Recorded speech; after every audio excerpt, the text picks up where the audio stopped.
बिस्मिल्लाहिर्रहमानिर्रहीम।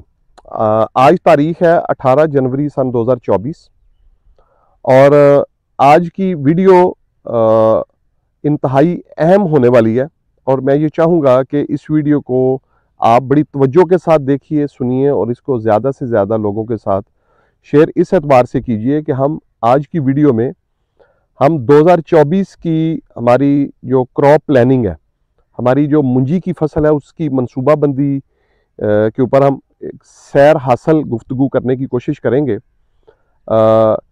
मुझे बेशुमार टेलीफोन कॉल्स अपने दोस्तों की जानिब से, किसान दोस्तों की जानिब से मौसूल होती रहती हैं। व्हाट्सएप मैसेज पे भी पूछा जाता है और हमारे किसान भाई इंतहाई कंफ्यूज्ड हैं और परेशान हैं इस बात को लेकर कि 2024 में कौन सी वैरायटी काश्त की जाए ताकि फ़ी एकड़ पैदावार अच्छी आए और फ़ी एकड़ आमदनी में इजाफा हो।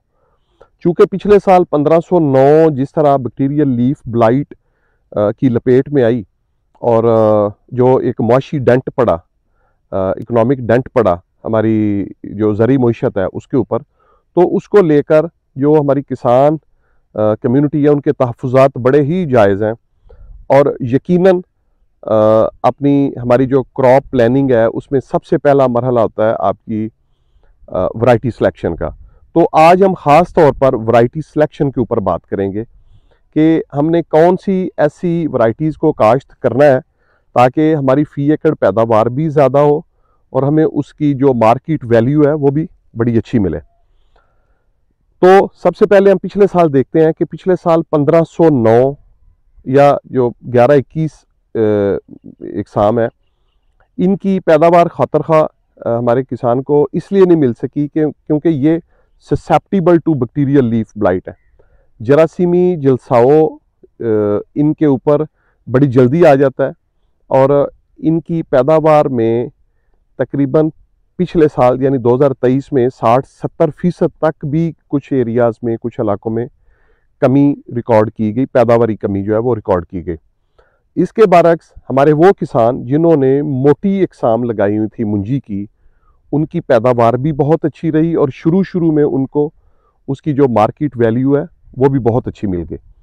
अब पिछले साल को देखकर हमारे बेशुमार किसान तकरीबन 50% से ज़ायद हमारे किसान ऐसे हैं, बल्कि इससे भी ज़्यादा, जो ये मनसूबाबंदी किए बैठे हैं कि उन्होंने हाइब्रिड मुंजी लगानी है।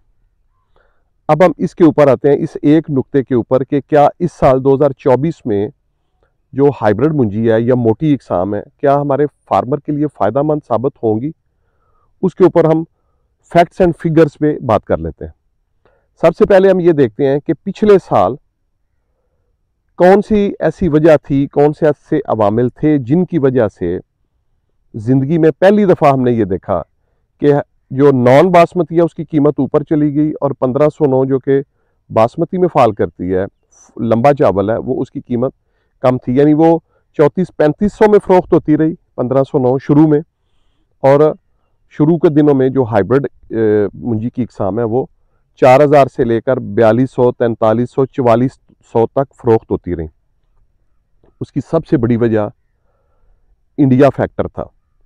इंडिया ने 2023 में गालबन अगस्त के महीने में इंडिया ने जो नॉन बासमती यानी मोटा चावल है उसके ऊपर एक्सपोर्ट कैप लगा दी, बरामदी पाबंदी आयद कर दी। वो इसलिए चूँकि 2024 इंडिया में इलेक्शन का साल था और है, और चावल की अगली फसल आने से पहले इलेक्शन ने हो जाना है और इंडिया तकरीबन 600 मिलियन लोगों यानी 60 करोड़ लोगों को सब्सिडी पे राशन फराहम करता है अपनी आवाम को। इंडिया ने चूँकि सरकारी ख़रीद करनी थी मोटे चावल की और उनको ये ख़दशा लाहक था कि अगर चावल एक्सपोर्ट हो गया और सरकारी कोटे जो हैं, जो उन्होंने राशन कार्ड के लिए देना था, अगर वो प्रिक्योर ना कर पाए, उसकी ख़रीदारी मुकम्मल ना कर पाए, तो महंगाई की, अफराते ज़र की महंगाई की और अजनास की किल्लत की एक लहर उठेगी जो उनके वोट बैंक को मौजूदा जो बरसरे इक़्तिदार पार्टी है उसके वोट बैंक को मुतासर कर सकेगी। तो उन्होंने एक्सपोर्ट कैप लगा दी। और ये याद रखें कि हिंदुस्तान दुनिया का 40% चावल बशमूल बासमती और मोटा दोनों मिलाकर एक्सपोर्ट करता है। दुनिया का सबसे बड़ा एक्सपोर्टर हिंदुस्तान है, भारत है। तो ऐसे में इंटरनेशनल मार्केट में सप्लाई शॉर्टेज की वजह से चावल के निर्ख ऊपर चले गए, जिनका इम्पैक्ट पाकिस्तान पे भी आया। और पाकिस्तान में शुरू में ये जब मुंजी की फसल जुलाई में जून के महीने में जब हाइब्रिड मुंजी पककर तैयार हुई तो ये 2800-2900 से जंप अप करती, हर रोज का 200 रुपया ऊपर जाती जाती 4400 तक चली गई।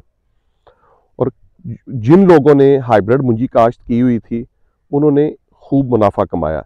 लेकिन जैसे ही हिंदुस्तान ने एक्सपोर्ट कैप रिमूव कर दी, छुट्टी दे दी, बरामदात पे जो पाबंदी थी उसको ख़त्म कर दिया, तो फिर वही जो 4000 से लेकर 4400 रुपये फी मन पाकिस्तानी मार्केट में मोटा चावल था वो गिरता हुआ 2200 रुपये तक नीचे चला आया।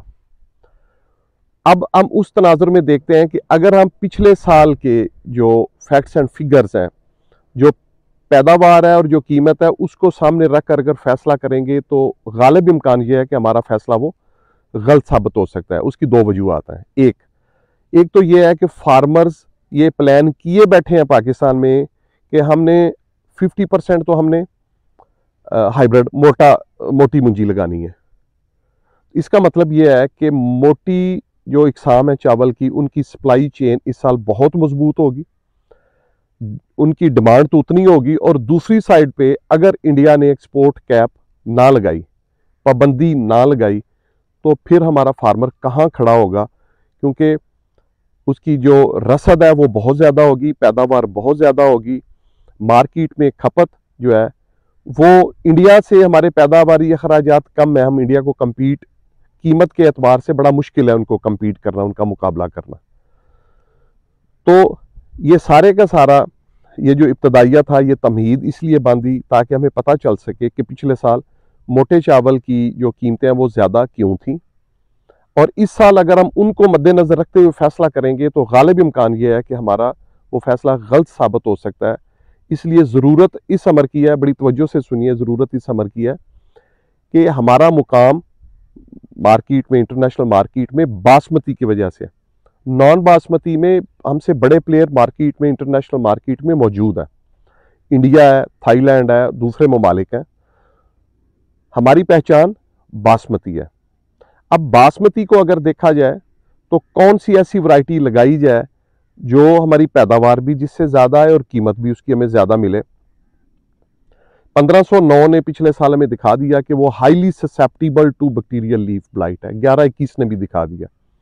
तो उनके मद्दे मुकाबल उनकी नई जो इकसाम है, इम्प्रूव्ड वेरिएंट्स जो हैं वो मार्केट में आ चुके हैं, जो 1847 और 1885 की शक्ल में है। तो ये सारी बातों का निचोड़ या खुलासा ये है कि आप जोनिंग कीजिए ताकि मार्केट में बैलेंस रहे, तवाजुन रहे, और तवाजुन ही हुसन होता है मार्केट का, ये ज़हन में रखिए बात। तो जो हमारे बासमती के ट्रेडिशनल एरियाज़ हैं वहाँ पे बासमती ही काश्त कीजिए। 1847 को ले लीजिए, 1885 को ले लीजिए। 1847 नियर आइसोजेनिक लाइन है, 1509 की 90 से 95 दिन में पक के तैयार होती है। इसकी पैदावारी सलाहियत 85 से 90 मन है। याद रखें, मैं पोटेंशियल की बात कर रहा हूँ, सलाहियत की बात कर रहा हूँ। मैं हरगिज़ ये नहीं कह रहा कि आपकी भी इतनी निकलेगी। इसकी जो औसत पैदावार है वो 70-75 मन है। बीमारियों से बिल्कुल महफूज है, गिरती नहीं है, और आपको इसकी एक मोहतात अंदाजे के मुताबिक कम ज़्यादा हो सकती है।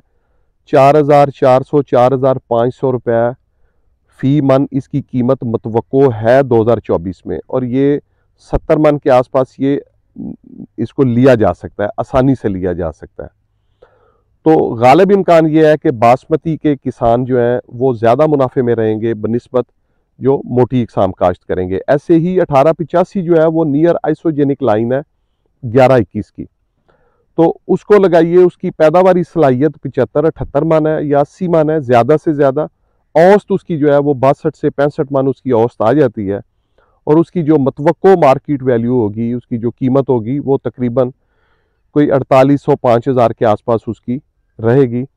तो हमारे वो एरियाज जो ट्रेडिशनल एरियाज हैं बासमती के, उन फार्मर से ख़ास तौर पर गुजारिश ये है कि आप बासमती पे आइए, ताकि मार्केट का हुस्न बरकरार रहे, तवाज़ुन बरकरार रहे।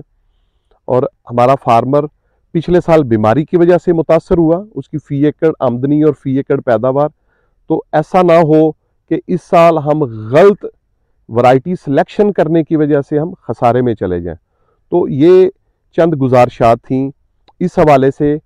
इसके अलावा भी बहुत सारी वैरायटीज़ हैं जिन पे बात की जा सकती है, लेकिन चूँकि वीडियो फिर लंबी होने का अंदेशा होता है, तो आने वाली वीडियोस में हम उन पे भी बात करते रहेंगे। तो ये चंद गुजारिशात थी वैरायटी सिलेक्शन के हवाले से, कि सबसे पहला कदम जो है वो वैरायटी सिलेक्शन है।